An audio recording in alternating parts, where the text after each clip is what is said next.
इतना ठीक ठाक हो गया कि अब उसको किसी से कोई उधार मांगने की भी जरूरत नहीं थी। भैया ये सामान लिया है आपका मैं। अच्छा सुन, तेरा हिसाब मैं बाद में करता हूँ। एक काम करिए, टॉफी वगैरह सब गरीब बच्चों में बांटा। मैं जरा अपनी मेम साहब से बात कर रहा हूँ, ठीक है? ठीक है भैया। आओ बच्चों। और फिर मेम साहब, एक दिन उस चाय वाले की मुराद भगवान ने सुन ली।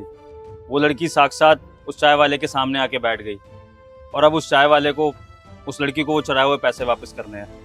अच्छा, और उसके बाद? और कहाँ मिली वो लड़की आपको? वो लड़की आप ही हो मेम साहब, और वो चाय वाला मैं ही हूँ जिसने आपके पैसे चुराए थे। क्या आपने मेरे पैसे लिए थे? जी मेम साहब, एक मिनट दीजिए।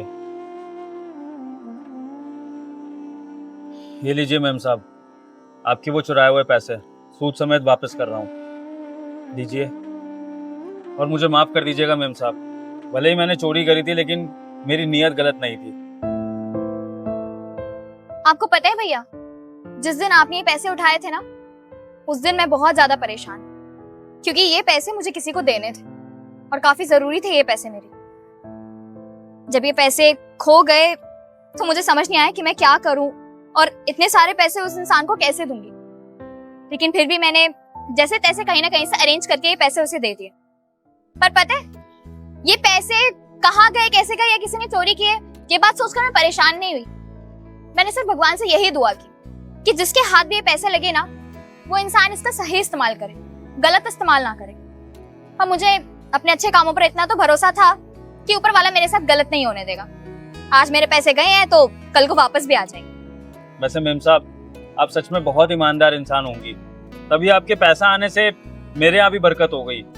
आपके इस पैसे ने तो मेरे लिए दिन दोगुनी रात चौगुनी तरक्की करी है। मेरा घर परिवार इससे बहुत सुखी हुआ है।